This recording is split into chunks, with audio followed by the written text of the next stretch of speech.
तुम अंदर जाओ। आप फिर आ गई। रूप, आपसे तो होगा नहीं पिताजी, मेहरबानी करके जाइए यहाँ से। मेहरबानी करके एक बार और मेरी विनती सुन लो रूप। देखिए सत्या जी, जब आपके पिता ने हम पर वो सारे एहसान किए थे, हमें पता नहीं था कि एक दिन उनकी बेटी उनके एहसानों को ब्याज समेत वापस लेने आ पहुंचेगी। मैं ब्याज लेने नहीं आई हूँ रूप, बल्कि आपसे एक एहसान मांगने आई हूँ। माफी चाहती हूँ, मैं आप पे ये एहसान नहीं कर सकती।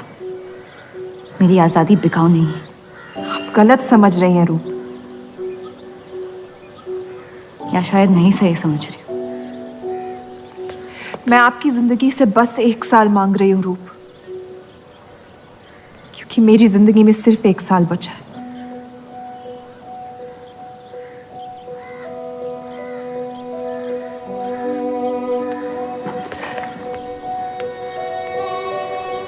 एक बार ठंडे दिमाग से सोच लो बेटा। वो बस यही चाहती है कि 1 साल के लिए तुम उन लोगों के साथ रहो। इसमें क्या नुकसान हो सकता है? एक बार चली गई तो कभी नहीं लौट पाऊंगी पिताजी। सत्या अच्छी औरत है। उन्होंने हमसे वादा किया है कि तुम्हारी बहनों का शादी होने तक ख्याल रखेंगे। इसीलिए पढ़ा लिखा के बड़ा किया था कि एक दिन सही दाम पे बेच पाऊं मुझे। रूप, कौन बाप अपनी बेटी को हुस्नाबाद जाके किसी अनजान घर में बगैर किसी रिश्ते के रहने पे मजबूर करता है? अगर हम जिंदगी भर लोगों के घर जा जाकर शास्त्रीय संगीत सिखाएं ना, तब भी तुम्हारी और तुम्हारी दोनों बहनों की शादी नहीं करवा पाएंगे। और एक बड़ी बहन होने के नाते तुम्हारा ये फर्ज है। हम जबरदस्ती नहीं कर रहे हैं बेटा। सत्या को हम बचपन से जानते हैं। वो हमसे बेहतर तुम्हारा ख्याल रखेंगे। बाकी फैसला तुम्हारे हाथ में।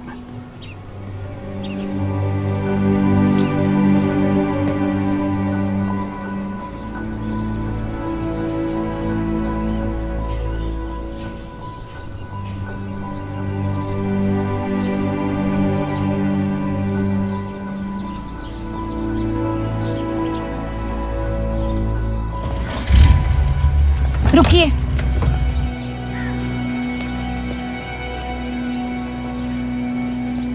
चलूंगी मैं आपके साथ, लेकिन मेरी एक शर्त है। आपके पति को पहले मुझसे शादी करनी पड़ेगी। मैं उस घर में सिर्फ आपके पति की पत्नी बनकर आऊंगी, उपपत्नी।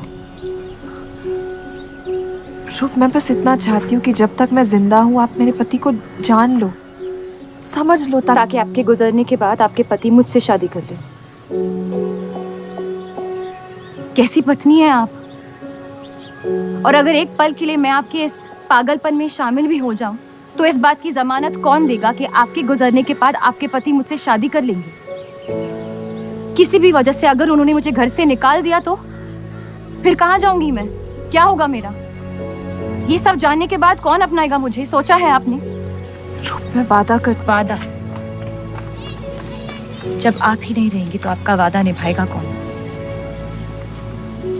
तू शादी किए बगैर मैं उस घर में नहीं जाऊंगी।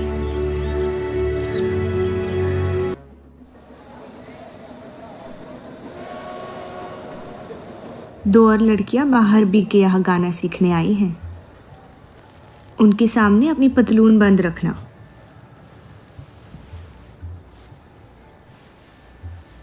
पता है, सारी हिंदू लड़कियां अमृतसर जाने की बात कर रही हैं। आप एक बार अब्दुल से बात कर ले, काफ़ी नाराज़ है। उस देव चौधरी ने लंदन से आते ही बंटवारे के खिलाफ आर्टिकल लिख दिया है। आज दूसरी शादी की उसने, दूसरी बीवी घर लाया है और लोग मुसलमानों को बदनाम करते हैं। देव चौधरी? हाँ मेरी जान, देव चौधरी। उसकी बीवी मर रही है और उसकी आखिरी ख्वाहिश थी कि देव दूसरी शादी कर ले।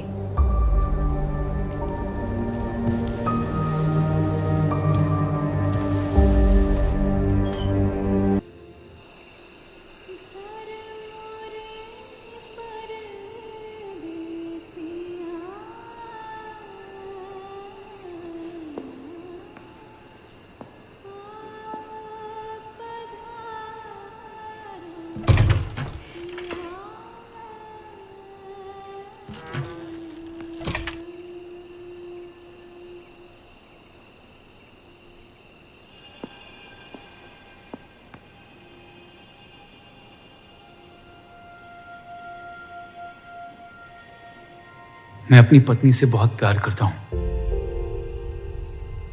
मैं नहीं जानता कि सत्या ने आपको ये शादी के लिए राजी कैसे किया, लेकिन मैंने ये शादी सिर्फ उसकी खुशी की खातिर की है। मुझे गलत मत समझिए, आपको इस घर में पूरी आबरू के साथ रखा जाएगा। इस रिश्ते में इज्जत होगी, प्यार नहीं होगा।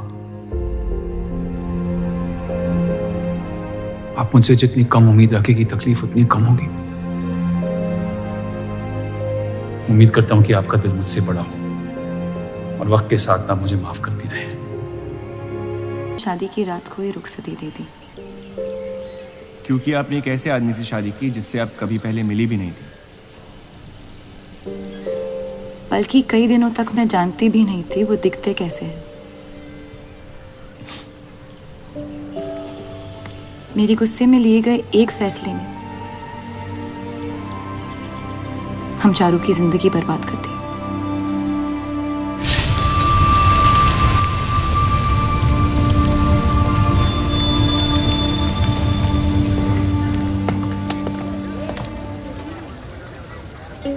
ऐसे जफर मियाँ, अगर आपको अपनी तलवारों से इतना ही इश्क है तो लोहारों की लड़ाई में शामिल क्यों नहीं हो जाते? उसी लड़ाई के लिए तो तलवारें बना रहा हूँ। बस इन्हीं तेज जुमलों से ना हीरा मंडी की औरतों के दिल काट रखे हैं आपने। कल मीटिंग में क्यों नहीं आए?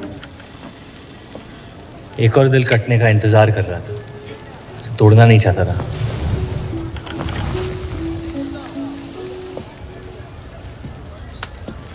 देखिए जफर मियाँ, अगर औजार बनाने की मशीनें आ गई ना तो हमारे कारखाने बंद हो जाएंगे। इस बार हमारी कौम पे नहीं, हमारे पेट पे हमला हुआ। एक तरफ अल्लाह अल्लाह करते हो और दूसरी तरफ डरते रहते हो। अगर हम मेहनत करें तो कभी बेरोजगार नहीं होंगे। और रही आपके आवाम हक पार्टी की मीटिंग और बंटवारे की बात, तो मैं हरामी। मुझे खुद के अब्बा ने उनका नाम तक नहीं दिया। जो आदमी अपने हक के लिए नहीं लड़ा, वो आवाम के हक के लिए क्या लड़ेगा? चलिए छोड़िए।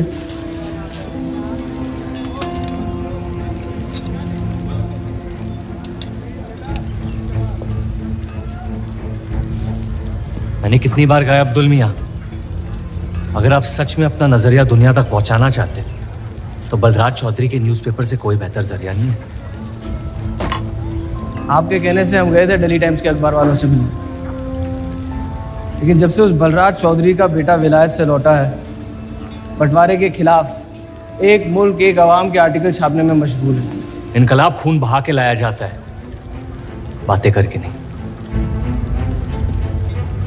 सही कहा आपने जफर मियाँ, बिल्कुल सही फरमाया। चलिए आ जाइए हमारी तरफ।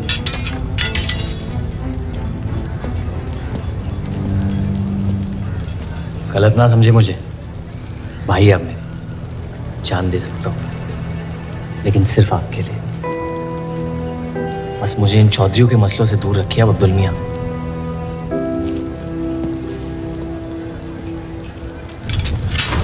देव, आपको थोड़ा ख्याल रखना। ये एक मुल्क एक आवाम का आर्टिकल लोगों को हजम नहीं हो रहा।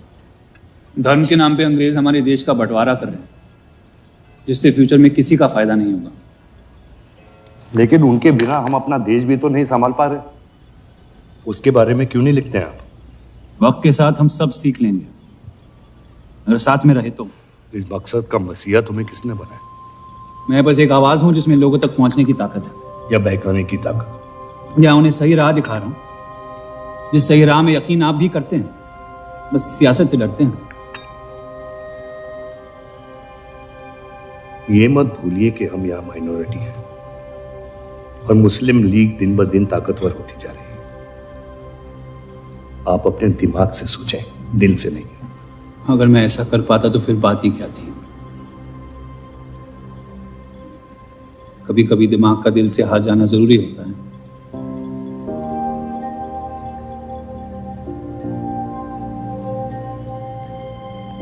क्या हुआ सरोज? रूप कहाँ है? वो नीचे नहीं आना चाहती।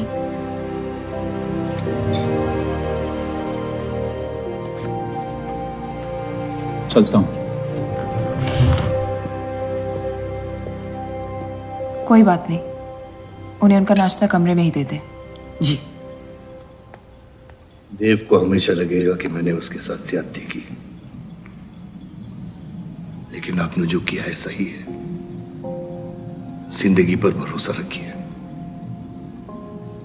उसने जो उलझाया है वही खुद सुलझाएगी।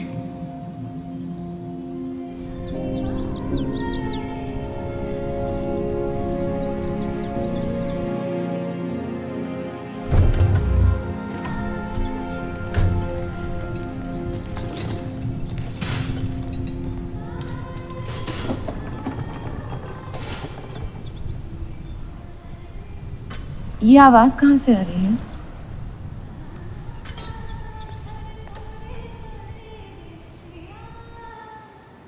बहार बेगम की हवेली से। किसी जमाने में हुस्नाबाद की सबसे मशहूर मुजरे वाली हुआ करती थी, लेकिन फिर उन्होंने नाचना छोड़ दिया। अब गाना सिखाती हैं। कहाँ है बहार बेगम की हवेली? हीरा मंडी में, इस शहर का सबसे बदनाम मोहल्ला।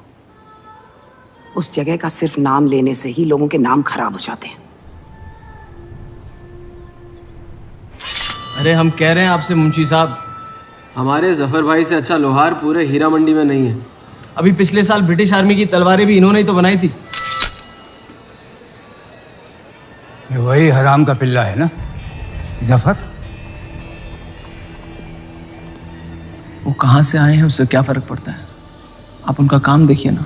मुझे फर्क पड़ता है अब्दुल साहब। एक तो ये नाजायज और ऊपर से माफ कीजिएगा मुसलमान मुंशी जी, अगर मेरे पैसे लेकर भाग गया तो मैं तुम्हारा घर। लोगों के काम पे तवज्जो देना सीख, उनके बाप के नाम पे नहीं। लेकिन ये बड़ी बात तेरी कम अकल नहीं समझ पाएगी। छोड़ दे, छोड़ दे जफर, मैं कह रहा हूँ जफर छोड़ दे। छोड़ दे जफर।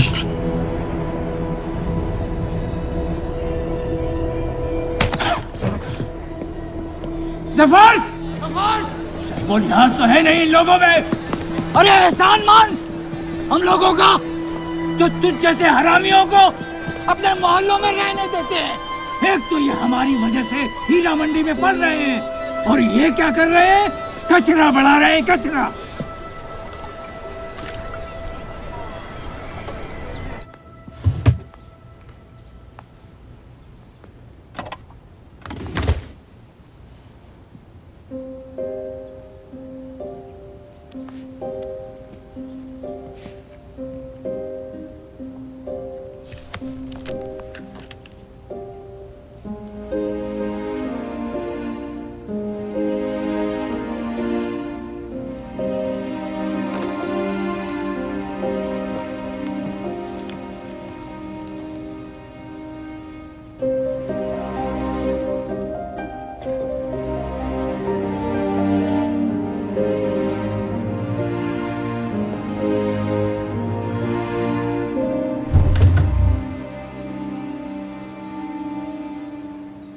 रूप, कब तक कैद रहेंगी आप अपने कमरे में?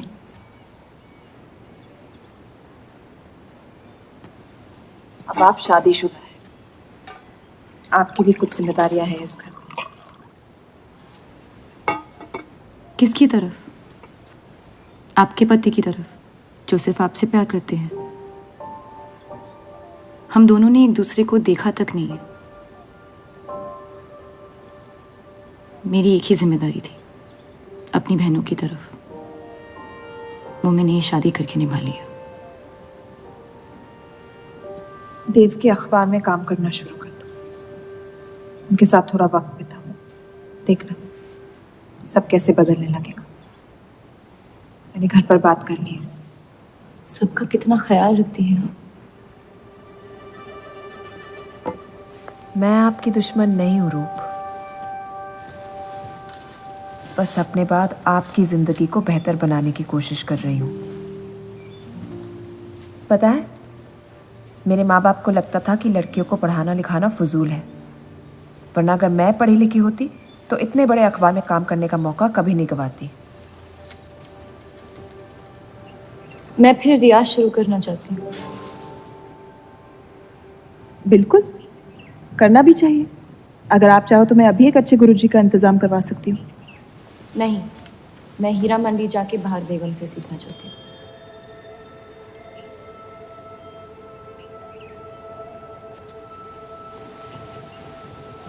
कम वक्त में काफी ज्यादा जान रही हैं इस शहर को आप, पर इस घर के उसूल को नहीं जानती।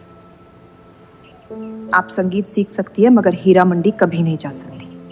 अगर मुझे हीरा मंडी जाने नहीं दिया तो फिर मैं अखबार के लिए भी काम नहीं करूंगी। मत करो, कैद कर लो अपने आप को अपने गुस्से में, लेकिन याद रखना अपनी किस्मत आपने खुद लिखी है, अपनी मर्जी से। अब यही आपकी जिंदगी है रूप, और जितनी जल्दी आप इस बात को समझ जाएंगी बाकी जिंदगी उतनी जल्दी आसान हो जाएगी। आपका मेरी जिंदगी पे कोई हक नहीं है। आपका है।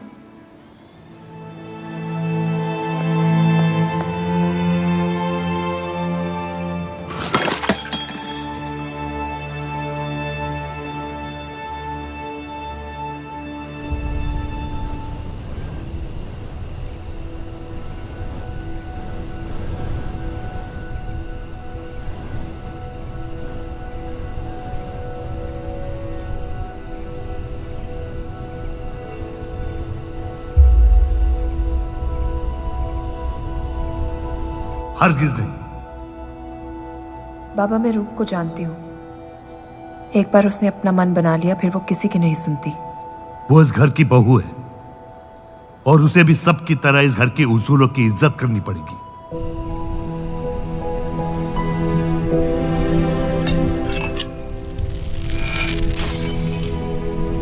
आपके कहने पर हमने उन गलियों की तरफ देखा तक नहीं, लेकिन हम रूप से ये उम्मीद नहीं रख सकते। इससे पहले वो कोई गलत कदम उठा ले हमें उसे जाने की इजाजत दे देनी चाहिए। और यही एक मौका है देव और रूप को करीब लाने का।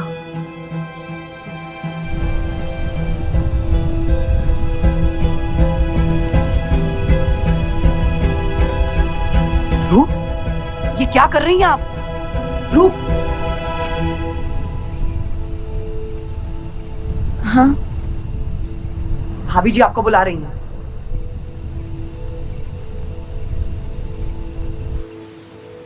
मेरी जिद और उनके उसूल के बीच मेरी जिद जीत गई।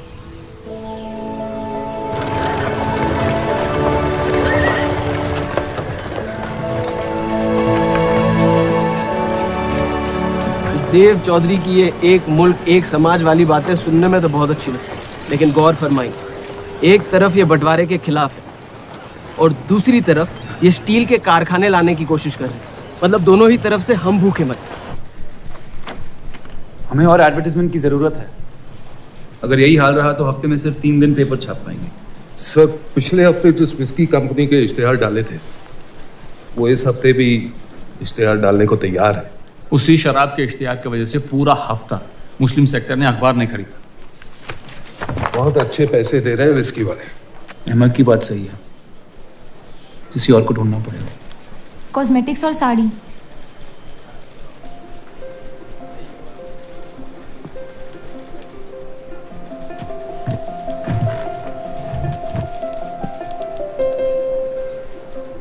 काजल और कपड़ों से तो किसी को एतराज नहीं हो सकता।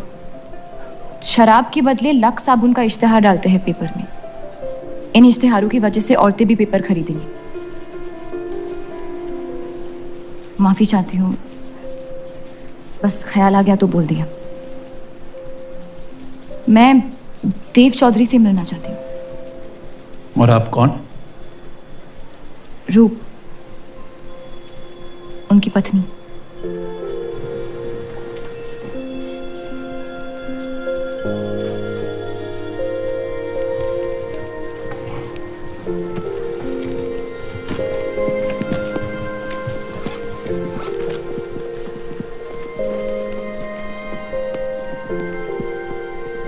आनंद जी। हाँ जी। इन्हें इनका डेस्क दिखा दीजिए। जी।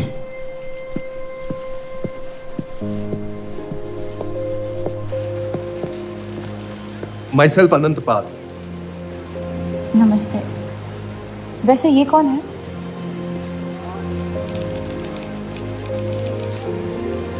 आइए।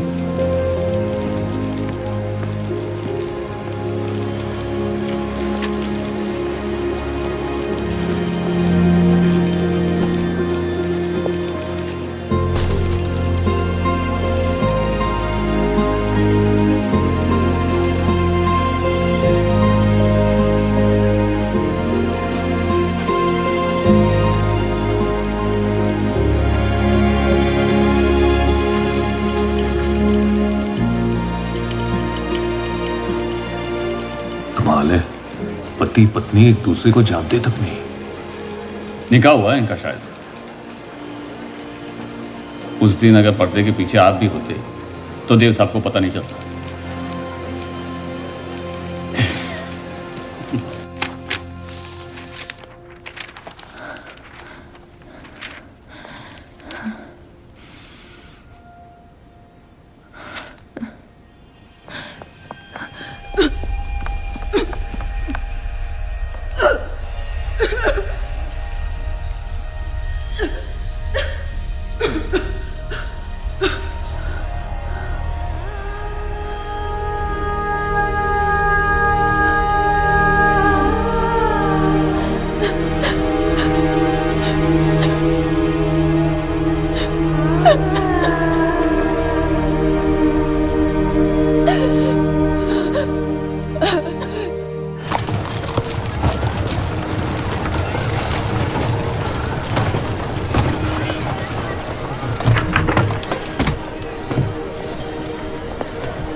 हीरा मंडी का सबसे बड़ा त्योहार दशहरा, पर यह मोहल्ला इस शहर की लंका है।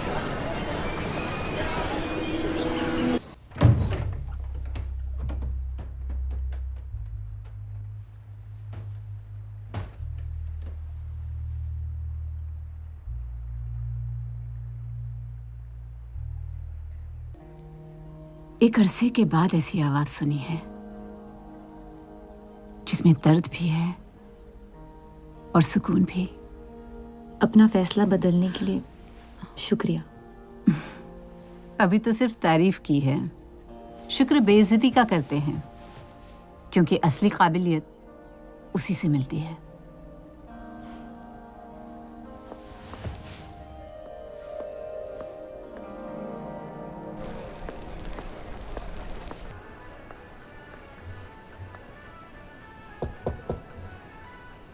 बोलिए।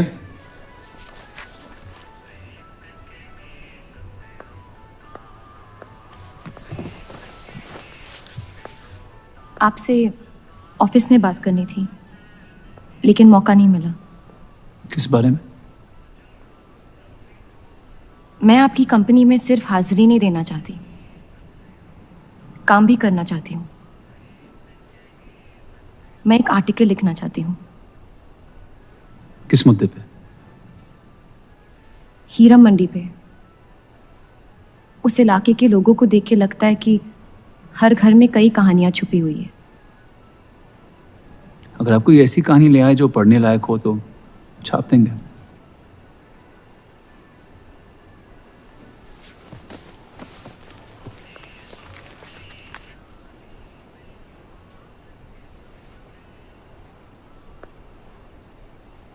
मैं जानती हूँ हम दोनों इस रिश्ते में गिरफ्तार हैं,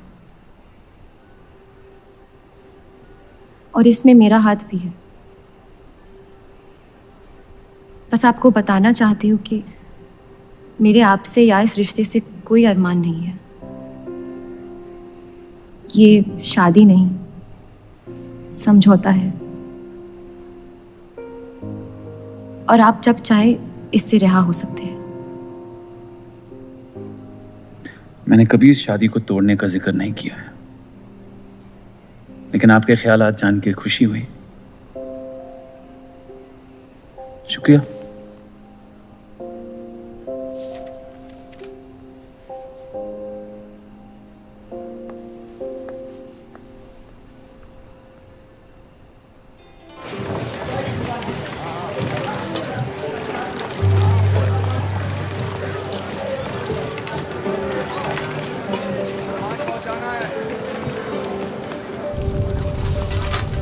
सुनिए, ये अब्दुल खां कहाँ मिलेंगे? जफर भाई, एक मुलाकात में लौटने में मजबूर कर दिया। आइए, आज मन भर देता हूं आपका, लेकिन आपसे मेरा मन नहीं भरेगा। वक्त जाया हो जाएगा मेरा। मैं शादीशुदा हूँ। तो मुझे कौन सा निगाह पड़ना था आपसे? मैं अब्दुल खां से मिलना चाहती हूँ। क्यों? आपको क्यों बताऊं? तो फिर मैं आपको क्यों बताऊं कि अब्दुल कहाँ है? मैं हीरा मंडी और उसकी लोगों की कहानियों पर एक आर्टिकल लिखना चाहती हूँ। तो इसलिए आप तवाइफ के कोठे पे आई थी? ये कोई तरीका है बात करने का? तवाइफ को ताजमहल कह दूंगा तो उसकी किस्मत नहीं बदल जाएगी। सारी औरतों को एक ही नजर से देखते हो? नजर तो एक ही रहेगी, लेकिन आप चाहे तो नजरिया बदल सकती है मेरा। मेरे ऐसे कोई शौक नहीं है। होंगे भी कैसे? अपनी शादी के हालात में गिरफ्तार जो है। लेकिन अगर आप चाहे तो आपके अधूरे अरमा पूरे कर सकता हूं मैं। बहुत ज्यादा बदतमीज है आप। शुक्रिया। अब्दुल जी। जी, मैं डेली टाइम्स से हूँ।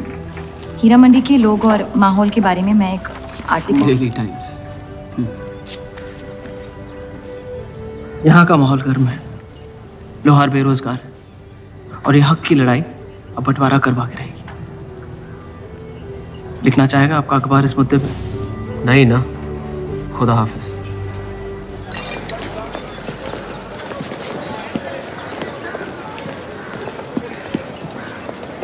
क्या चाहिए? उसका जवाब मत देना। बस पूछना चाहता हूँ, आपका काम हो गया? आपको अचानक क्या हो गया? नहीं, वो अब्दुल मियाँ बड़े तंग मिजाज के, पूरा दिन बंटवारे के लड़ाई में उलझे रहते हैं। हमें क्या लेना? जब तक हमारा इलाका हमारा है, सब ठीक है। चलो, शुक्र है कम से कम अपने इलाके की तो इज्जत करते हैं आप। मुझ पे यकीन करना मुश्किल हो सकता है, जानता हूं। और क्यों है इस इलाके से इतना लगा? खूबसूरत लड़कियां रहती हैं यहाँ। खूबसूरत भी और आसान भी।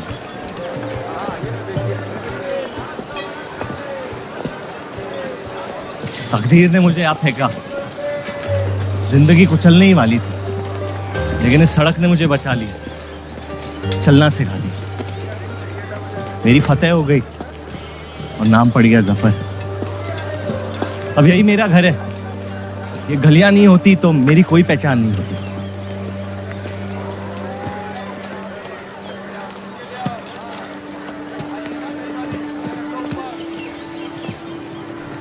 मुझसे बेहतर हीरा मंडी को कोई नहीं जानता।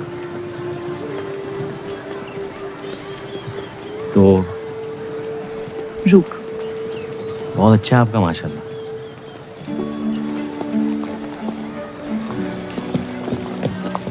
तो यहाँ कोई कहानी ढूंढने आई, अपनी छुपाने? ढूंढने?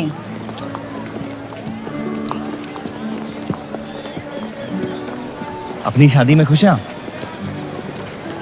आपने कहा था कि आप शादीशुदा हैं, खुशी का कोई जिक्र नहीं हुआ था। कोई तो हद होगी आपकी। हदें तो सरहदों की होती है, सोच की नहीं। और वैसे भी अगर सवाल उठा है मन में तो पूछ लेना चाहिए। कहानियां सोच सोच के वैसे ही आधी दुनिया पागल हो। तो सियासी मसलों से दूर इस इलाके में ऐसे कुछ कमाल की चीजें हैं, अगर आप देखना चाहे तो। देखना चाहती हूँ। हिम्मत है मेरी दुनिया में कदम रखने की? मेरे पास खोने को कुछ है ही नहीं। और वैसे भी आपसे तो बेहतर ही होगी आपकी दुनिया। ठीक है, तो अगले जुम्मे को मिलते हैं, कलाम बात। फिक्र ना करें, मैं इजाजत या कीमत के बगैर औरतों को हाथ नहीं लगाता।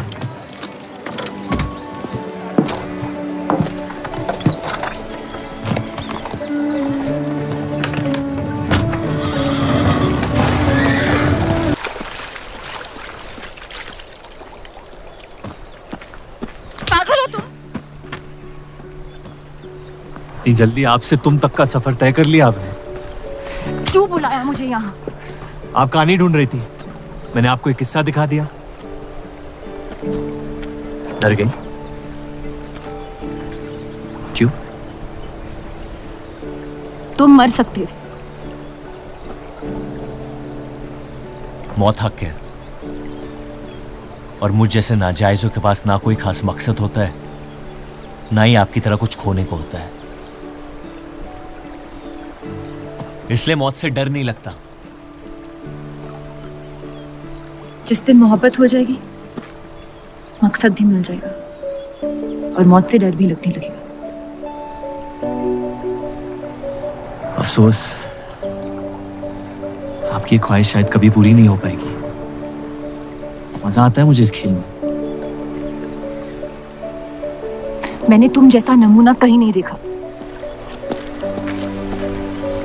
है ही नहीं मुझ जैसा मैं कहीं।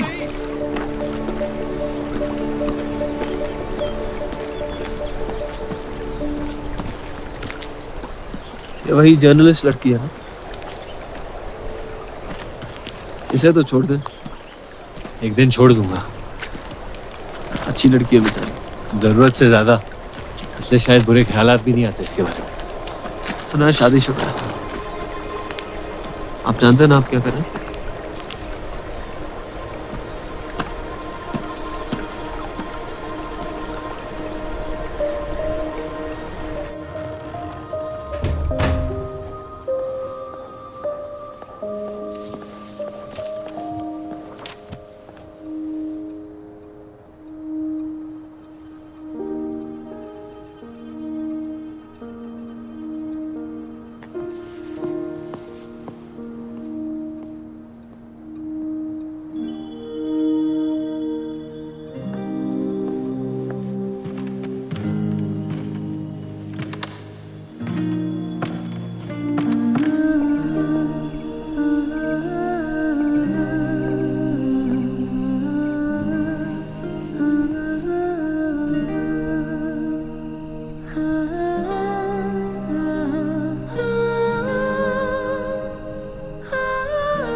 जितनी घर वालों से दूर हो रही थी, उतनी जफर के करीब हो रही थी। ये छापने लायक नहीं है।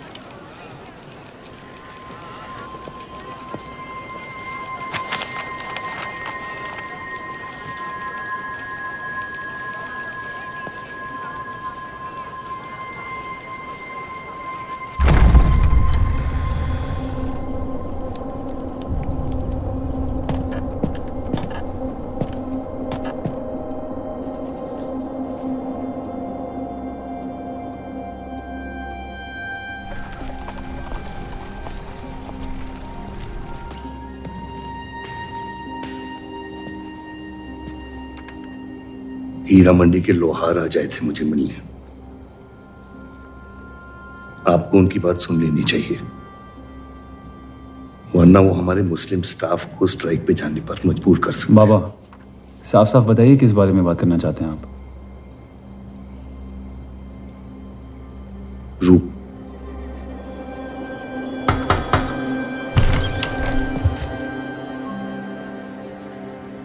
तो वाइफे आजकल घर तक आती है मुजरा करने। माफी चाहते हैं, हम गलत पते पे आई है। रूप को बख्श दे जफर। कब तक असलियत से मुंह फेरते रहोगे? जब तक असलियत जिंदा रहे। आप ही से सीखा है। आपको अचानक रूप की इतनी फिक्र क्यों हो रही है? इस सब में रूप की कोई गलती नहीं है। इस सब में मेरी भी कोई गलती नहीं थी। अगर सीखना है तो मर्द बनकर अपनी मुश्किलों से लड़ना सीखो। अपनी जिंदगी के लिए किसी को जिम्मेदार मत ठहराओ। वही तो मुश्किल है बाबा। आप जैसे मर्द से कुछ नहीं सीखना चाहता मैं।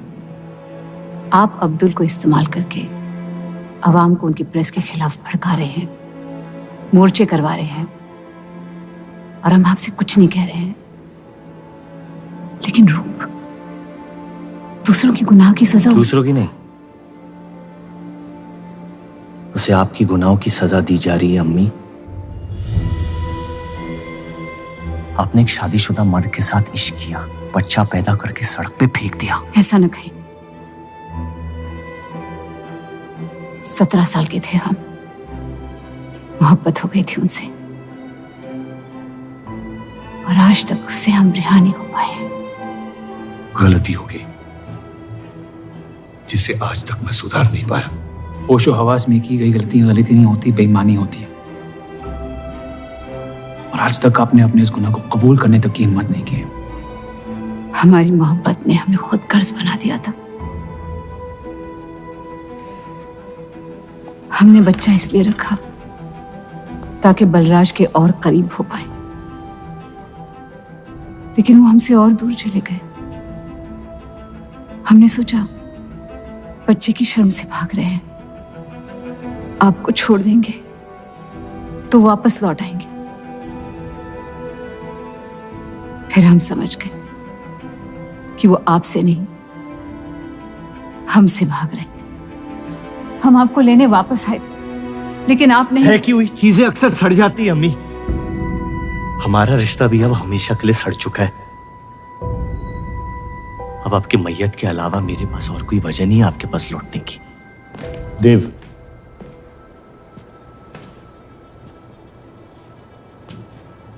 बस एक बात कहना चाहता हूं। मेरी भी शादी जबरदस्ती हुई, इसीलिए मैंने इस घर के बाहर प्यार ढूंढने की कोशिश की। कहीं रूप के साथ ऐसा ना हो जाए। कोशिश करो अपने इस रिश्ते को निभाने की। सब आपकी अक्ल के नहीं होते पापा। कम से कम मैं रूप की इज्जत करता हूं। आपने मां की कभी इज्जत नहीं की, और उसकी पूरी जिंदगी ये सोचने में निकल गई कि शायद उनमें कोई कमी थी। आपके बच्चे तक को कबूल करने को तैयार थी। पता नहीं इतनी हिम्मत कहां से लाती थी वो।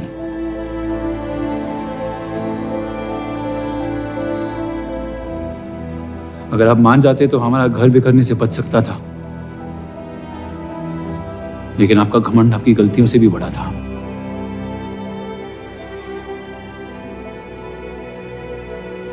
उस लड़के की कोई गलती नहीं है, लेकिन अगर अब उसे मिल भी लूंगा तो आपसे और नफरत हो जाएगी। हमारा घर आपने बर्बाद किया है, लेकिन वजह वो है। तो मुझे अपनी रिश्ते कैसे निभानी चाहिए इस बात की सलाह आप ना ही दे तो बेहतर है।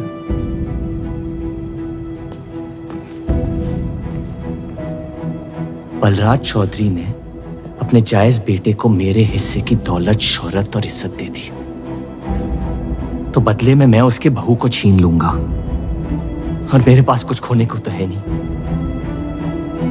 हरामियों का कोई वजूद नहीं होता, उनका कोई ईमान नहीं होता, किसी को उनकी जरूरत नहीं होती है। यही सुन सुन के बड़ा हुआ हूं मैं। लेकिन अब बस, जिस लड़की को वो अपना घर आबाद करने के लिए लेके आए थे, उसी लड़की से मैं उनका घर बर्बाद कर दूंगा। फिर क्या होगा? ये सब करने से आपको अपने अब्बा, अपना बचपन, अपनी इज्जत, अपना हक वापस मिल जाएगा। अपनी आंखों से नफरत हटाएं, फिर उस लड़की की मोहब्बत देख पाएंगे आप। इंतकाम की आग ने आपको अंधा बना दिया है। अपने अब्बा को बर्बाद करने के तैश में आप खुद को बर्बाद कर रहे हैं। मंजूर है, सब कुछ फना कर दूंगा। उन्हें पता भी नहीं चलेगा कि उनकी तबाही हुई कैसे। जिस आदमी ने मेरा इनकार किया था, वो खुद आके मुझसे माफी मांगेगा, और तब उसकी उम्मीद पर मैं ऐसी आग लगाऊंगा कि जहन्नम भी 2 पल देखते रह जाएगा। उसे अपनी कर्मों की सजा मिलकर रहेगी, और उसके बदले में अगर मेरे कर्म बिगड़ जाए तो वो भी मुझे मंजूर है।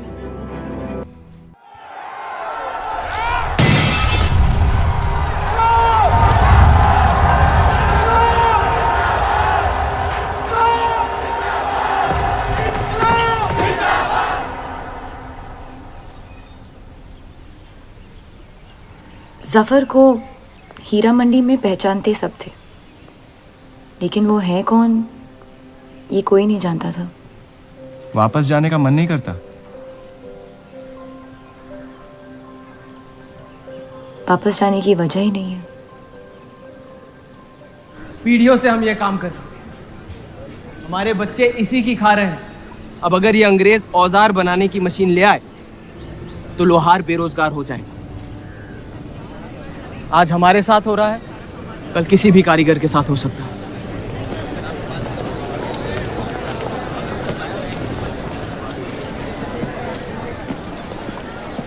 आपके कहने पे हमने चौधरी की फैक्ट्री से भी कारीगर बुलाए थे। को लगता है बात चौधरी तक पहुंचेगी और वो हमारा सपोर्ट करेंगे। उसके पेपर के आवाम हक पार्टी से दुश्मनी पुरानी।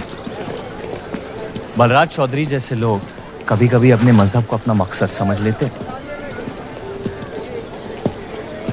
सही कहा आपने। अगर वो अपने मजहब के लिए लड़ सकते हैं तो हम क्यों नहीं? ये लड़ाई इंसाफ की नहीं, हक की। और अब आपकी आवाम अपने खोए हुए हक को छीनने के लिए तैयार है।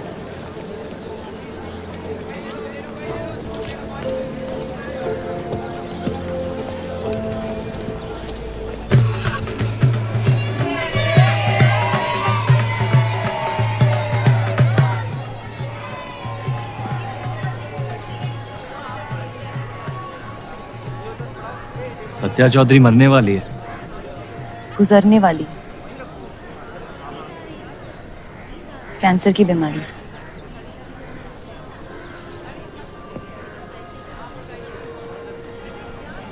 और उसके मरने के बाद क्या होगा? तुम उसकी तख्त पर बैठोगी, तुम्हारा शौहर तुम्हें पहली बीवी की इज्जत देने लगेगा, तुम्हारी शादी खुशहाल हो जाएगी।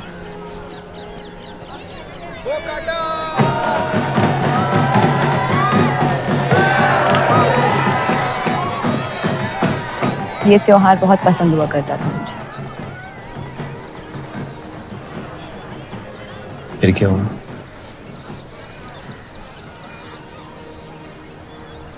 पतंग की उड़ान उम्मीद भर देती थी मुझमें। अब सिर्फ कटी पतंगों पे ध्यान जाता है मेरा। यहाँ के लोग अपने पतंगों से बेहिसाब इश्क करते हैं, लेकिन इन्हें अपनी उड़ाने से ज्यादा दूसरों के गिराने में मजा आता है। तुम हर चीज में बुराई ढूंढते हो। हाँ, अगर तुमने मेरी जिंदगी जी होती ना, शायद तुम समझ पाती कि मेरी नजरों में इतना अंधेरा क्यों। हालात सबकी जिंदगी में आते हैं, लेकिन कड़वा मन अंत में जहर बन के हम ही को जंग लगा देगा। जब किसी और की बर्बादी अपनी जीत जैसी लगे तो हमसे ज्यादा बर्बाद और कोई नहीं है इस दुनिया में।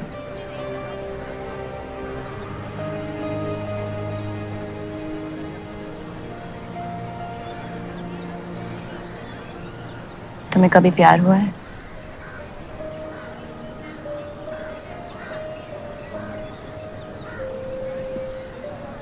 मैं इश्क लड़ाता बहुत तो इन पतंगों की तरह, लेकिन इश्क से कटता नहीं।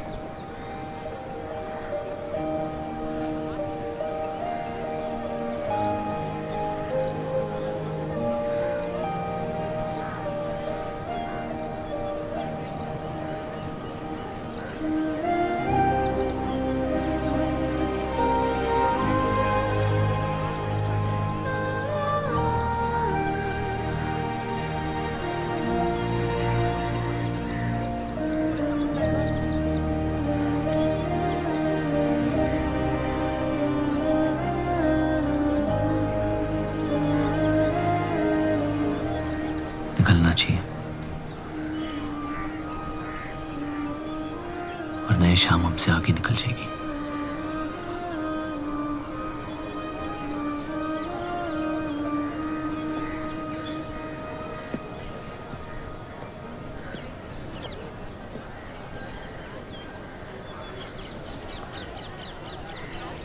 आप सही थे, मेरे अंदर कुछ बदल गया है। सफर की वजह से मुझे लगता है मुझे आप शादीशुदा हैं। वो शादी नहीं सौदा है। सोचना गलती है, लेकिन उस पर अमल करना गुनाह है। आपके अलावा और किसी को नहीं पता। मुझे लगा आप समझेंगी। कोठा चलाते इसका मतलब ये नहीं कि धोखा देने के लिए हमसे इजाजत ली जाए। मैं आपकी बेइज्जती नहीं करना चाहती थी।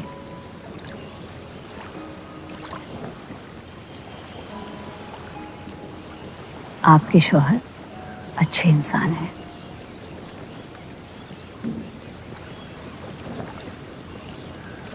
सिर्फ अच्छाई काफी होती है पूरी जिंदगी बिताने के लिए।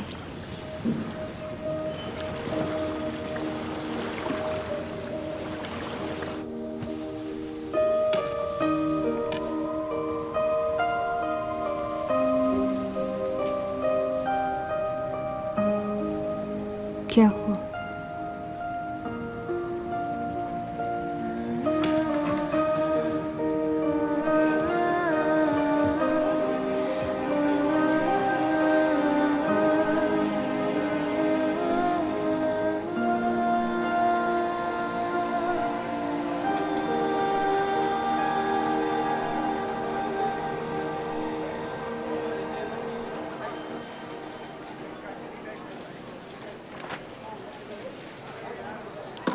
मुझे कुछ वक्त चाहिए सोचने के लिए। सोचना क्या है? अगर स्टील इंडस्ट्री आ गई तो सब लोहार बेरोजगार हो जाएंगे। क्या ये खबर छापने लायक नहीं? लेकिन इंडस्ट्रीज आने से देश का बहुत फायदा हो सकता है और आप सब उन फैक्ट्रियों में काम कर सकते हैं। हम गुलामी नहीं करते। सवाल देश की तरक्की का है, किसी की गुलामी का नहीं। पहले अंग्रेजों की गुलामी की, अब हिंदुओं की। यही करता रह जाएगा मुसलमान यहाँ। बात को पलटने की कोशिश मत करिए। अगर हम हर जाति बहस में धर्म को घसीट लेंगे तो ये देश हमेशा चलता रहेगा। मुस्लिम लीग इलेक्शन जीत चुका है। अब आप मुल्क की नहीं, बस अपनी फिक्र कीजिए। सबकी फिक्र करने की आदत है मुझे, और यही फर्क है आप में और मुझ में। मैं लोगों के हालात का इस्तेमाल करके उन्हें बहकाता नहीं। सही कहा आपने। बात मजहब की ही है।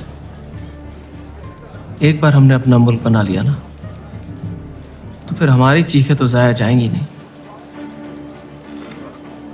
लेकिन तब आपकी चीखें कौन सुनेगा देव साहब?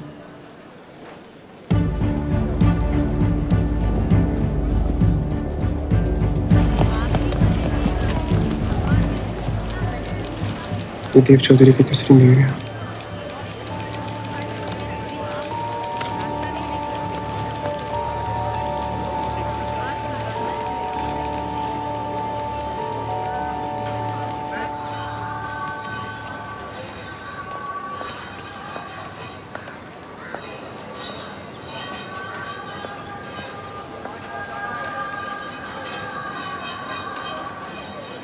मुंशी जी तुम्हें कॉन्ट्रैक्ट देना चाहते हैं।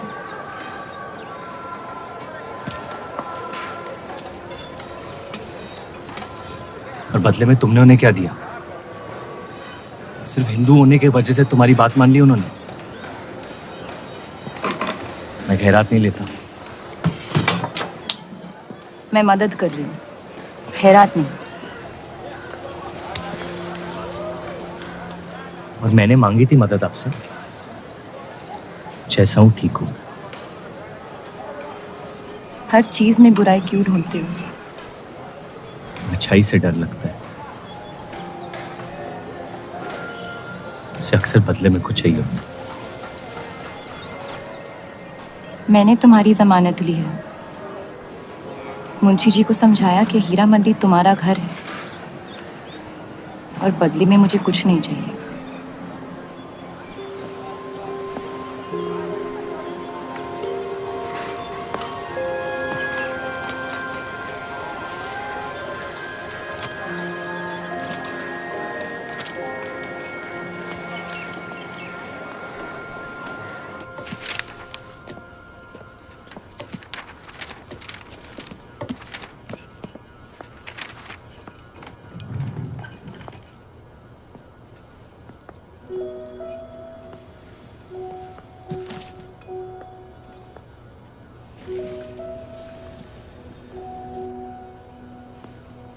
पढ़ना पसंद है?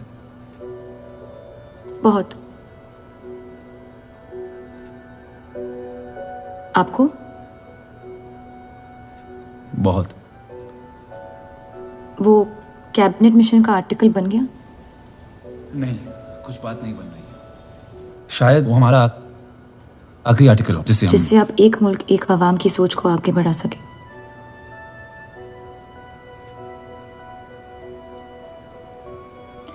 आज़ादी की कीमत बंटवारा है। जितनी जल्द हम इस बात को मान ले उतना फायदा होगा।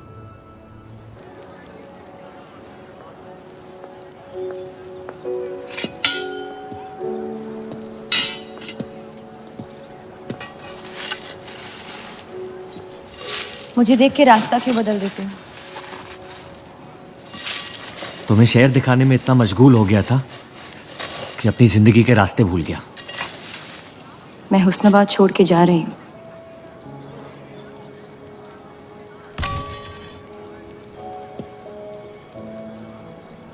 अजीब है ये जिंदगी भी। पहले मुझे यहाँ आना नहीं था और अब यहाँ से जाना नहीं है। मुझे यकीन है कि तुम्हारे शौहर जहाँ तुम्हें लेके जाएंगे तुम वहाँ खुशी ढूंढ लोगी। मैं उनसे प्यार नहीं करती, ना ही वो मुझसे करते हैं।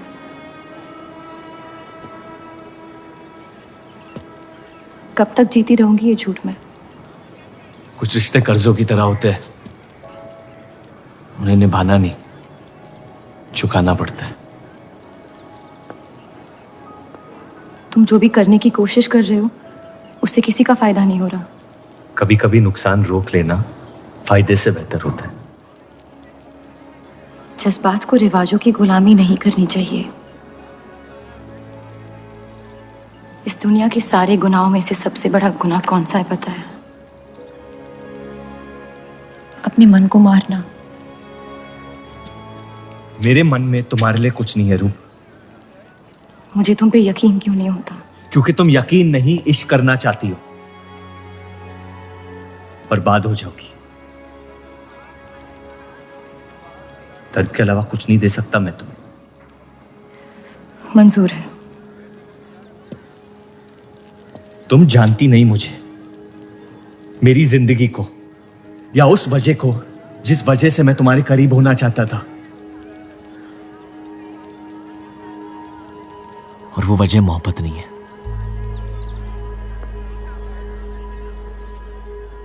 प्यार ना करने की 1000 वजह मिल सकती है डर के बाजार में,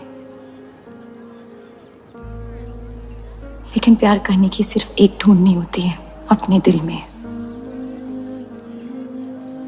मुझे अपनी वजह मिल गई है, बाकी तुम्हारी मर्जी।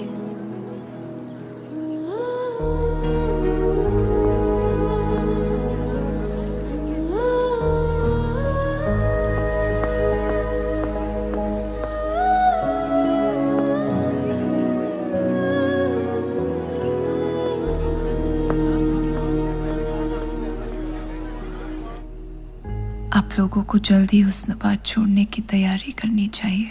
मैं आपके बगैर कहीं नहीं जाऊंगा।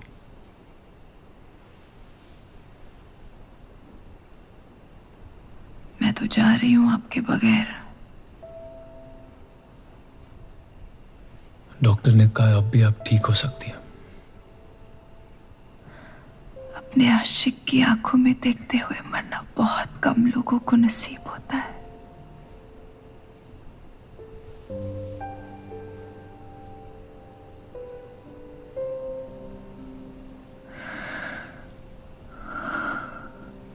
सुकून के आंसू है, बह जाने दीजिए। मेरा सुकून तो लेके जा रही हैं आप। अब क्या करूंगा जिंदगी का मैं?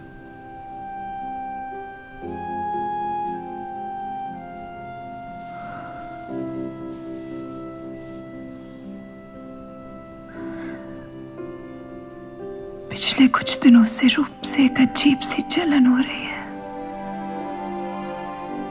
अच्छी जलन।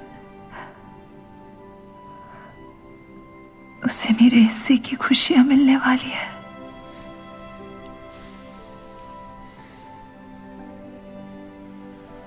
आपकी जगह कोई नहीं ले सकता। मैं उसे अपनी जगह देना चाहती हूँ।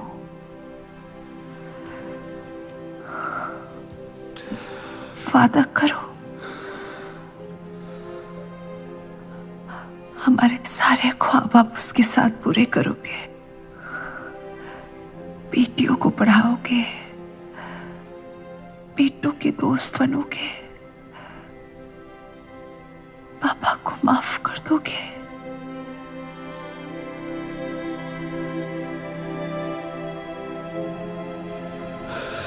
मुझे मत छोड़ो सत्या, रुक जाओ।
उनकी कमी महीनों तक हमारे साथ रही।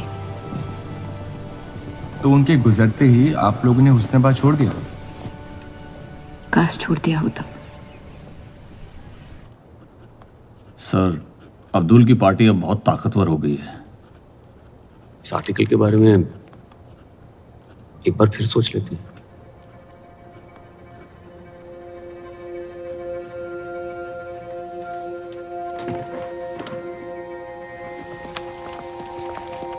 ईद मुबारक। आपको भी।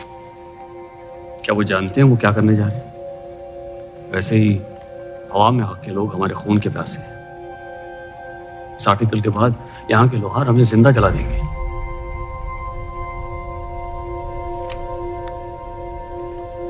खुदा हाफिज़।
जश्न के मॉल में रंज बना रहे हैं।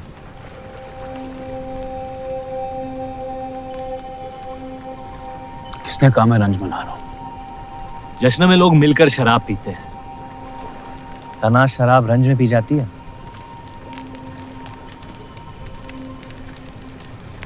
बस अपनी जिंदगी से कुछ लम्हे चुरा के अपने आप के साथ वक्त बिताना चाहता हूं। लोगों की तरस से भरी आंखों से थक गया हूं। मैं भी।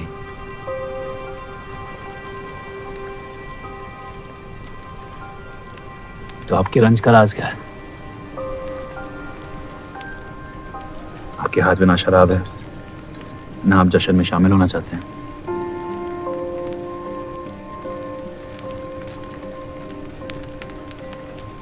अनजानों को राज बताना बहुत आसान होता है।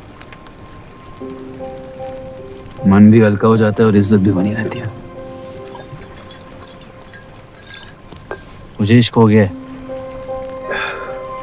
शादीशुदा लड़की से। देंगे? मुसलमान हूँ। ईद मुबारक। शुक्रिया। और वो इश्क करती है आपसे? मेरे इश्क से कई ज्यादा। तो फिर मुश्किल क्या है? काश आप उसके शोहर होते, ये किस्सा यही निपट जाता।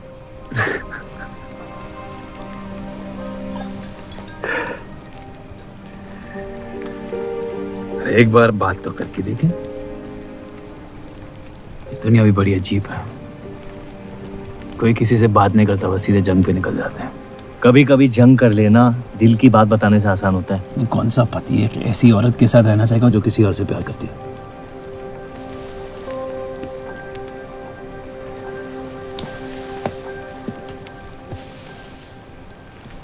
लेकिन इसमें एक और राज है।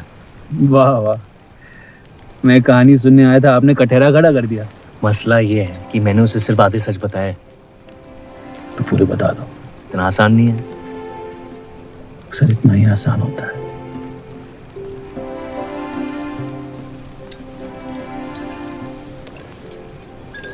खैर, आपकी कहानी क्या है?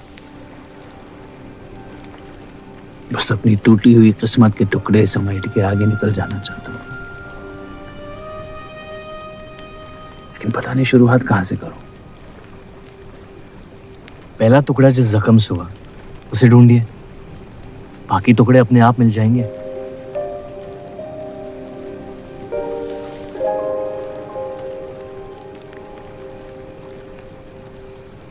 तो कितनी औरतों के साथ सोए आप?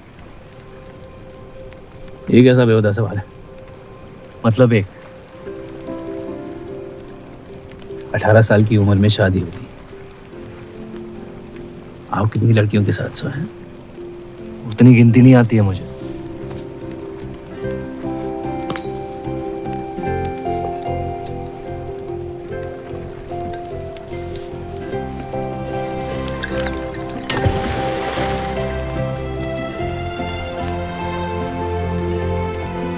कभी जिंदगी में चीखे आप? आइए, आज गला फाड़ के जिंदगी को बोल देते हैं, उसके धोखों से हारेंगे नहीं हम।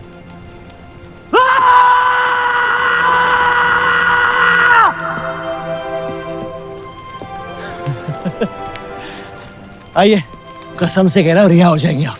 कोशिश कीजिए।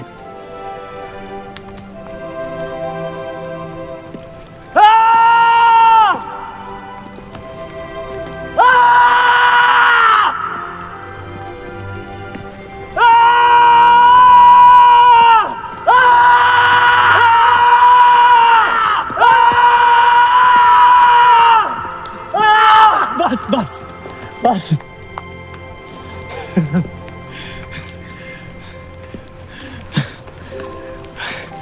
कसम से एक ही लड़की के साथ जिंदगी भर।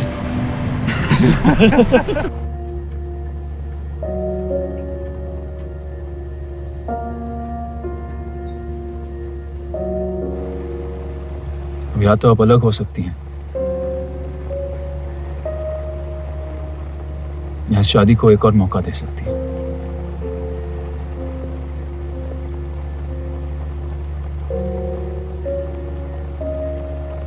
आप जो फैसला लेंगी मुझे मंजूर है।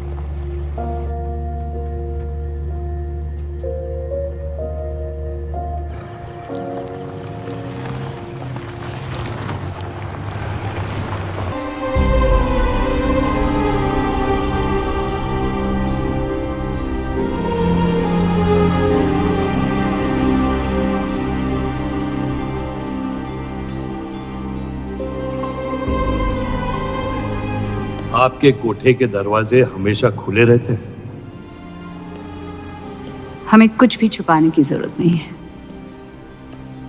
हम ये शहर छोड़ के जा रहे हैं। अलविदा तो आप बहुत साल पहले कह चुके हैं। बताइए, आज कौन सी तकलीफ देने आए हैं? वक्त बदल गया लेकिन आप नहीं बदली बाहर जान। अब अपने बेटे को इस्तेमाल करके आप हमारे खानदान को तबाह करना चाहती हैं। समझाइए उसे, रूप हमारी बहू है। खुदा के मजाक का भी जवाब नहीं। जिस आदमी ने इतनी जिंदगियों का तमाशा बनाया, आज वो अपनी इज्जत बचाने के लिए गुजारिश करने आए हैं।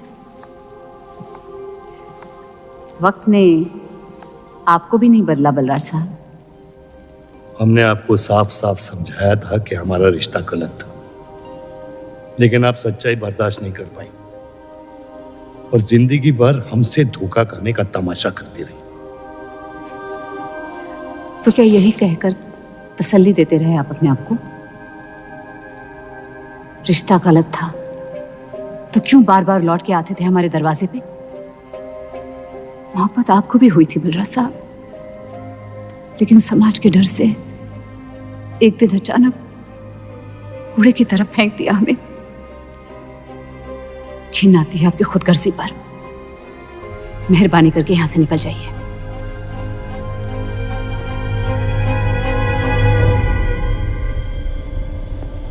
वाह, क्या रहमत बरसाई है खुदा ने मुझ पे आज। बरसों बाद अम्मी को मिलने आया था, साथ में अब्बा भी मिल गए।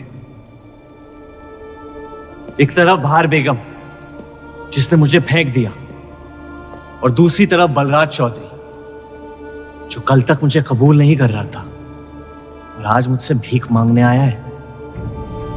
क्या चाहते हो तुम? कि हम तुमसे अपने खानदान की इज्जत की भीख मांगे? छोड़ दो उन्हें। लेकिन वो काम तो आपका है, अपनों को छोड़ देना। आपको क्या पता है खानदान क्या होता है? वैसे भी माशाअल्लाह सिर्फ अल्लाह जानते कि मेरे कितने भाई बहन घूम रहे हैं। मेरा सिर्फ एक खानदान है जिसे मुझे तुम दोनों से बचाना है। तो फिर कह दो अपनी बहू से कि मुझसे इश्क करना छोड़ दे।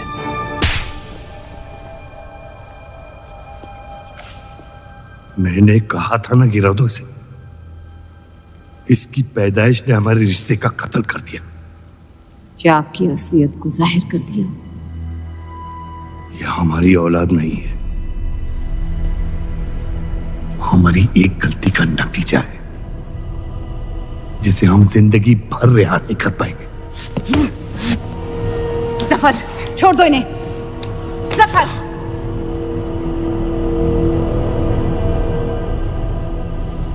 हमारे साथ जो भी करना है कर लो, लेकिन हमारे गुनाहों की सजा हमारे बेटे को मत दो। उसने कुछ नहीं बिगाड़ा तुम्हारा। मेरी मुलाकात हुई थी उससे आज। सब कुछ है उसके पास खुशी के अलावा। उसे दुनिया से बचाने की कश्मकश में आप उसे प्यार देना भूल गए। मेरी जिंदगी का एक ही मकसद था, आपको इस हाल में देखना। लेकिन रूप सही कहती है, जब किसी और की बर्बादी अपनी जीत सी लगे तो आपसे ज्यादा बर्बाद और कोई नहीं है इस दुनिया में। मैं जानता हूं कि आप मुझे कभी कबूल नहीं करेंगे, लेकिन ये इनकार भी नहीं कर सकते क्योंकि मैं हूं तो आप ही का हिस्सा। बस मुझे अपने बेटे के हिस्से से रूप दे दे। मोहब्बत करता हूं उससे, इसके अलावा और कुछ नहीं मांगूंगा। रूप और देव की शादी से दूर रहो सफर, वरना अंजाम बुरा होगा। रूप की मोहब्बत मेरा हक है जिसके मालिक आप नहीं हैं, और ये हक मैं लेके रहूंगा। जफर,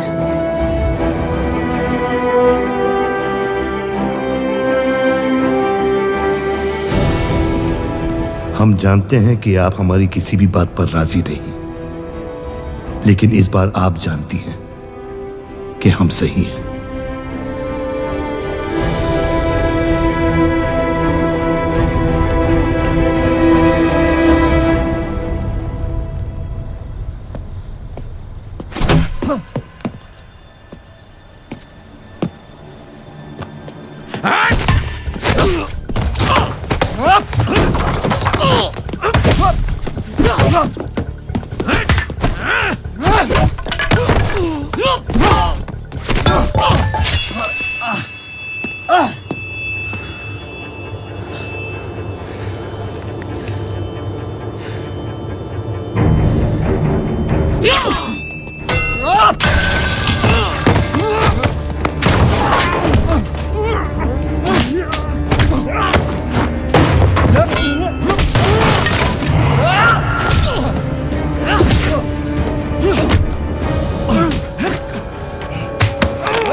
वो हीरा मंडी से आपको कोई मिलने के लिए आए हैं।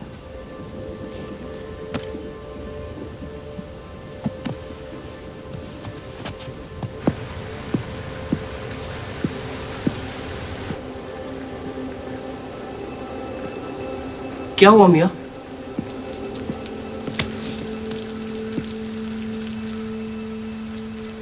ये सब उस औरत की वजह से हो रहा है।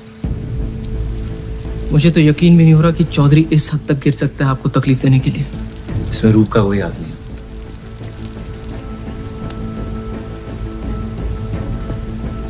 इश्क का अंधापन अक्ल के दरवाजे बंद कर देता है।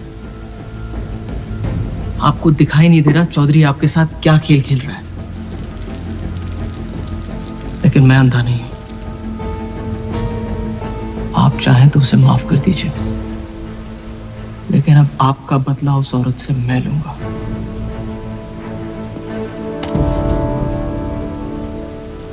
अगर उसे हाथ लगाया तो हमारे रिश्ते के साथ आपकी गर्दन भी काट दूंगा मैं।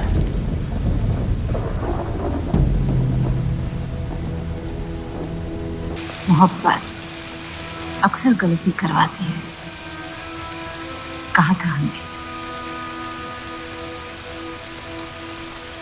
आप गलत समझ रही हैं। कसम खाई थी हमने कि इस चौखट पर कभी नहीं आएंगे, लेकिन आज आपने उस कसम को तोड़ने पर मजबूर कर दिया। आप नहीं जानती मेरा हाल क्या है। और अफसोस अब वो बिगड़ने वाला है। जफर हमारा और बर्राज का बेटा है।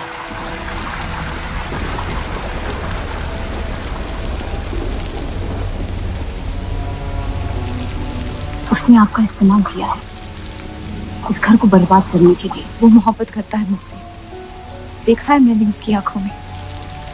शुरुआत से झूठ बोला उसने आपसे। उसने अपने हालात में कुछ गलतियां की होगी, लेकिन हमारी मोहब्बत सच्ची है। पढ़ी लिखी हैं आप, अक्लमंद हैं। हीरा मंडी का लड़का है वो। उसकी जिंदगी में बिस्तर के बाहर किसी भी औरत की कोई कीमत नहीं है, और आपसे तो हम बिस्तर भी नहीं होना चाहता था। बस वो यही चाहता है कि किसी भी तरह भरे बाजार में बलराज चौधरी को जलील कर पाए, और आपके अंधे इश्क ने उसके सपने को पूरा करने का मौका दिया। यही सच्चाई है, मान ली। अगर आप अपने शौहर को छोड़ के उसके पास भी चली जाती तो वो आपको कबूल नहीं करता। मोहब्बत उससे करते हैं जो आपकी इज्जत कर सके, आपसे आपकी मोहब्बत से ज्यादा मोहब्बत कर सके। रूप, आप उसका इश्क नहीं, इंतकाम है, और वो सिर्फ अपने इंतकाम से मोहब्बत करता है।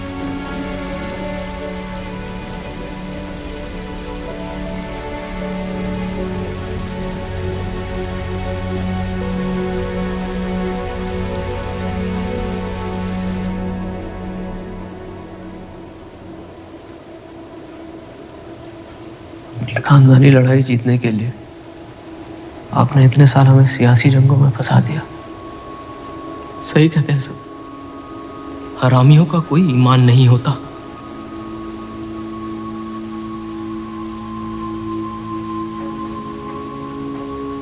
अपने इंतकाम को पूरा करने के लिए जिस आग को आपने फूंक दी थी ना, अब उसी आग से ये शहर जला दूंगा।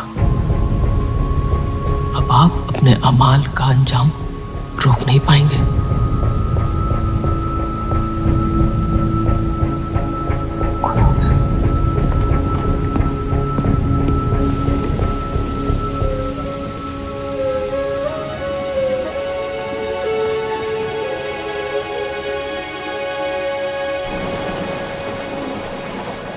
जरूरी था। जफर हमसे नफरत शुरू से करते हैं, थोड़ी और कर लेंगे, लेकिन इस तरह उनकी जान तो बच जाएगी। क्या फायदा जान बचाने का जब आपने जीने का मकसद ही छीन लिया। नाजायज मोहब्बत का अंजाम अक्सर तबाही होता है।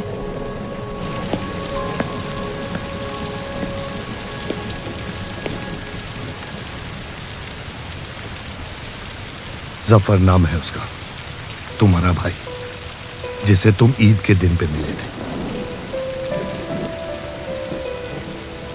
मुझ में हिम्मत नहीं थी अपनी गलतियों को कबूल करने की।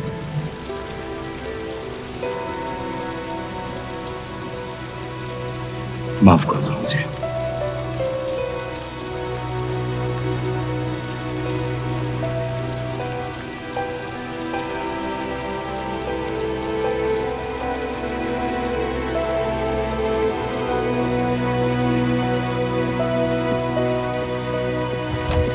मुझे हीरा मंडी में किसी से प्यार हो गया था।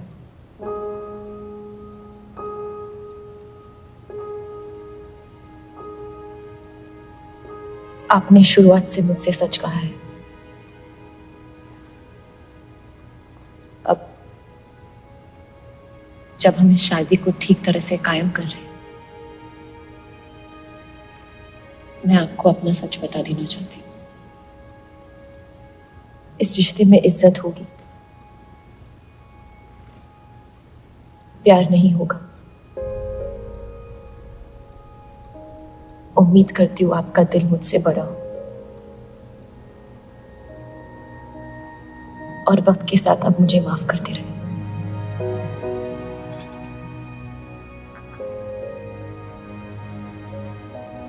आप किसी से प्यार करती थी?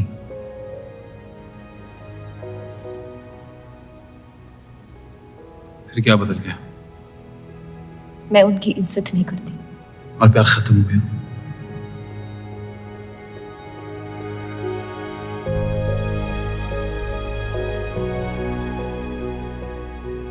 आपने कहा आप इस रिश्ते को कायम करना चाहती हो,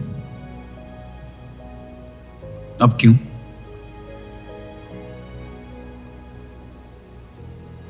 सिर्फ 700 लेना काफी नहीं होता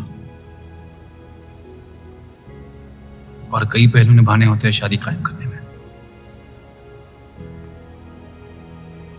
मैंने सत्या से हमेशा कहा था, जबरदस्ती बनाए रिश्तों का अंजाम कभी अच्छा नहीं होता। उसकी खुशी की खातिर अपनी कुर्बान कर दी मैंने, और कहीं आपकी खुशियों का भी कत्ल हो गया, इसके लिए मैं बहुत शर्मिंदा था।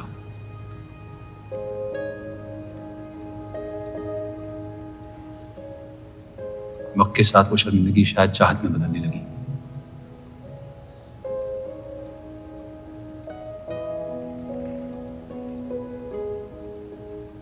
आपकी पूरी जिंदगी आपके सामने बाकी है।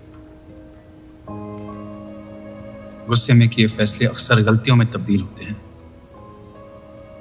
एक बार अपने आप से सच बोल के देखिए, इस रिश्ते को और मुझे उतनी इज्जत तो दे ही सकती हो आप।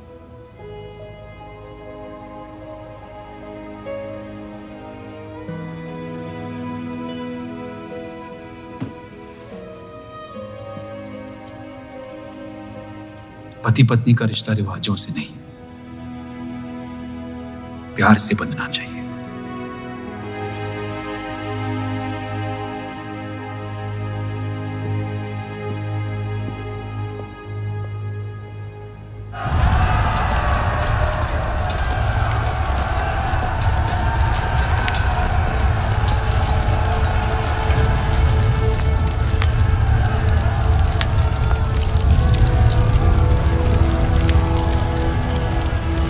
देव चौधरी ने हमारे खिलाफ फैसला ले लिया है। मैंने भी एक फैसला लिया, इन चौधरियों को खत्म करने का। सोच लीजिए, अब जो हमारे साथ नहीं, वो हमारा दुश्मन है।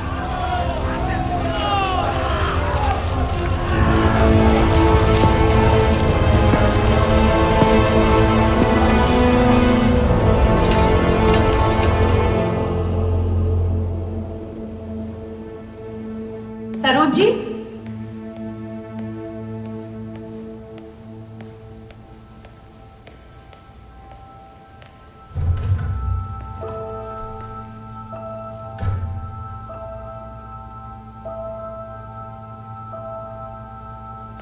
सरोज जी।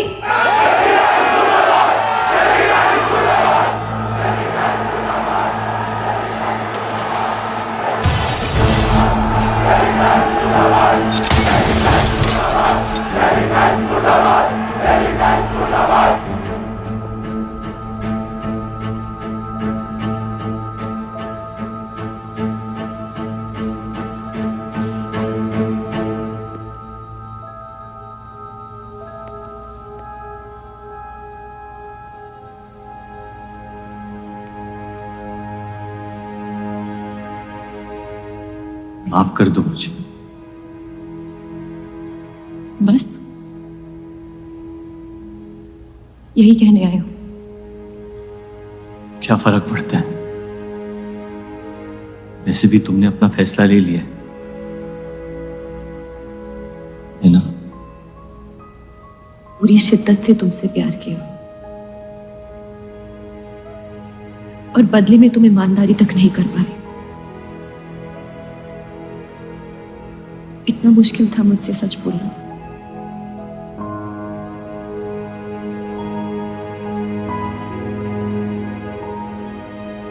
पूरी जिंदगी दिल में एक चीज भर के रखी थी, नफरत। सबको धोखा दिया ताकि अपने अब्बा से इंतकाम ले सकूं। तुमने मेरे नफरत को बेघर कर दी और मेरे दिल में मोहब्बत भर दी। तो मेरे दिल को बदल रही थी। मैं डर गया तुम्हारी मोहब्बत से,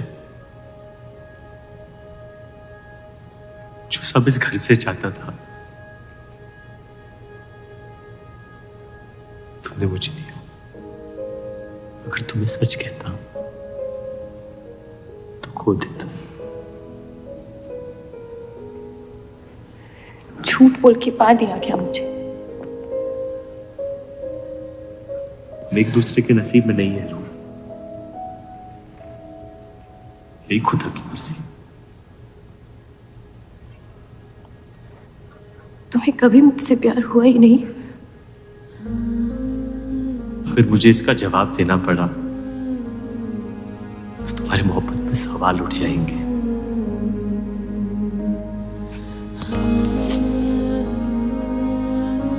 तुम कभी सीधा जवाब क्यों नहीं देते जफर?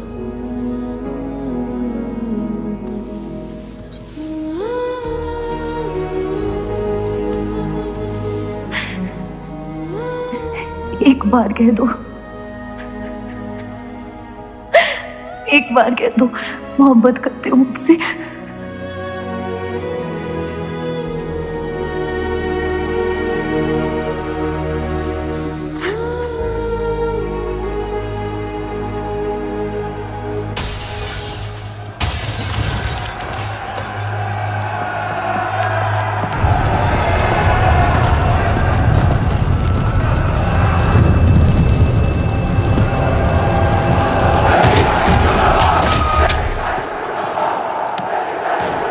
पीछे के दरवाजे से। चलिए आनंद जी।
कर दो तीनों को।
हम इन्हें पनाह नहीं दे सकते।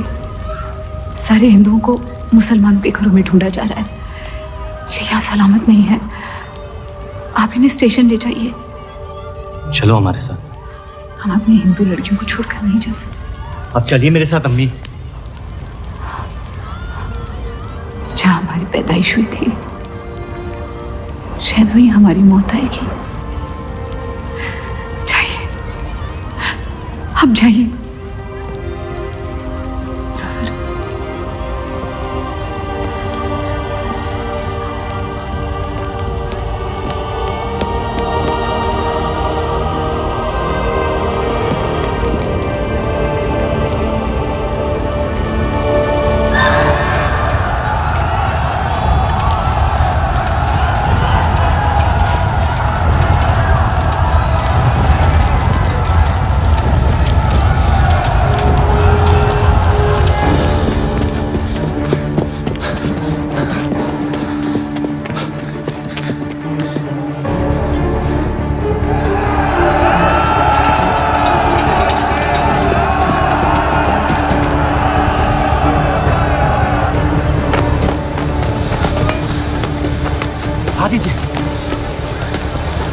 चलिए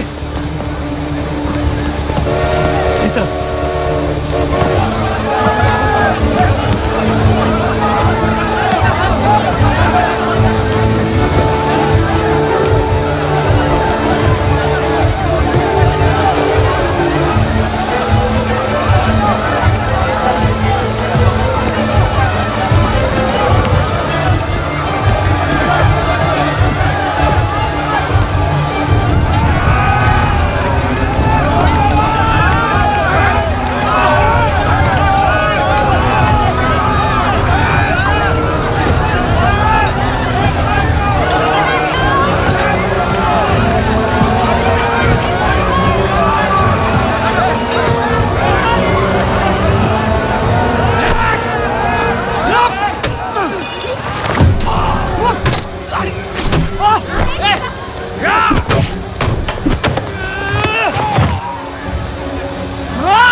आप लोग ट्रेन पे चढ़िए, मैं नहीं रुकता हूँ। मार देंगे आपको। ये मेरे लोग हैं, मुझे कुछ नहीं करेंगे।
छोड़ दे अब्दुल मियां, छाने दे उन्हें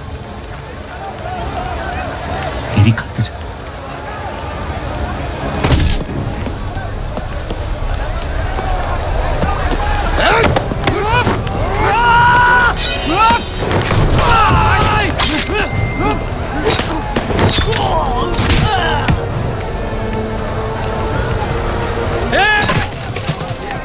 जफर!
जानता नहीं कि मुझे जलाया गया या दफनाया गया, लेकिन मेरी नाजायज जिंदगी को मकसद मिल गया, मोहब्बत। और वो मोहब्बत हमेशा जिंदा रहेगी।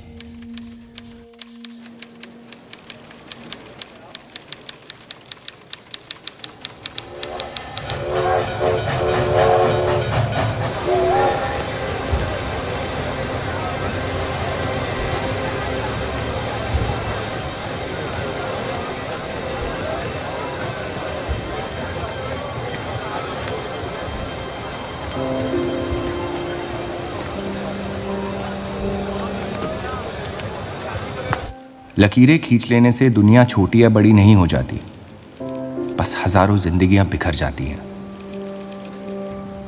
अक्सर उन बिखरी हुई जिंदगियों में दिल टूटने का गम दो लोगों को जोड़ देता है।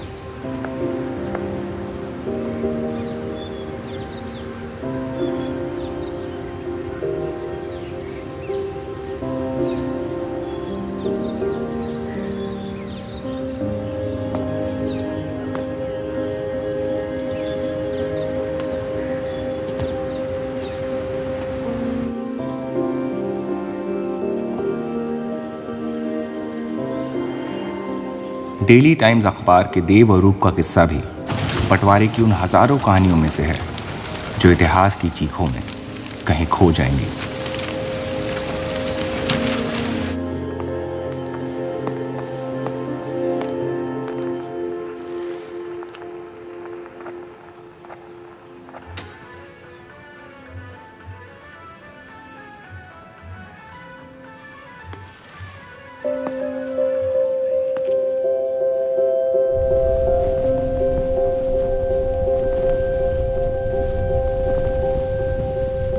मोहब्बत और नफरत दोनों के रंग लाल हैं, लेकिन फर्क ये है कि नफरत से दुनिया बर्बाद हो जाती है और मोहब्बत में खुद बर्बाद होना पड़ता है।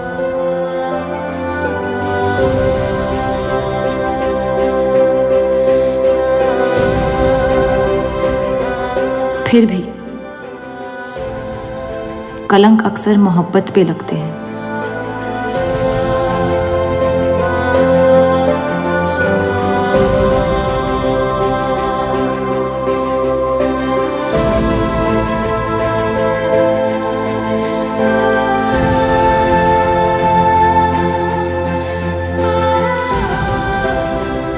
हमारी ये कलंक से रंगी मोहब्बत कभी मिटेगी नहीं,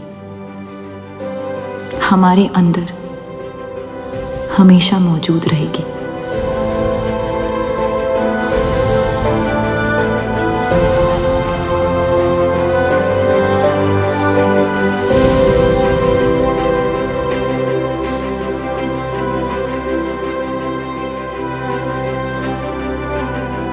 अब फैसला आपके नजरिए का है।